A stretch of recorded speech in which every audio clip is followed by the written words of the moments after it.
আসসালামু আলাইকুম রহমতুল্লাহ বারাকাতু। সাধারণত অন্যান্য মাসে চাঁদ দেখে যে দোয়া বলা হয়ে থাকে, রমজান মাসের নতুন চাঁদ দেখে একই দোয়া বলতে হবে। রমজান মাসের চাঁদ দেখে বলার জন্যে বিশেষায়িত কোনো দোয়া কোরআন এবং হাদিসে বর্ণিত হয়নি।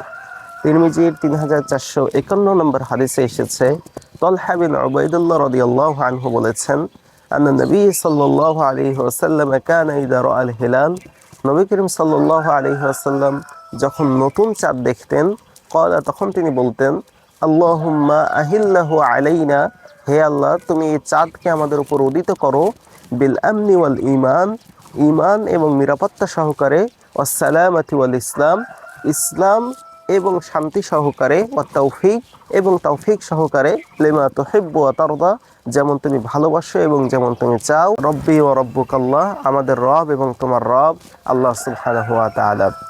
এই দোয়া আল্লাহ নবী সাল্লাল্লাহু আলাইহি ওয়াসাল্লাম রমজানের এবং অন্যান্য মাসের নতুন চাঁদ দেখে বলতেন, আল্লাহুম্মা আহিল্লাহু আলাইনা বিল আমনি ওয়াল ঈমান ওয়াস সালামাতি ওয়াল ইসলামি ওয়াত তৌফিক লিমা তুহিব্বু ওয়া তারদা, রব্বি ওয়া রব্বুকাল্লাহ।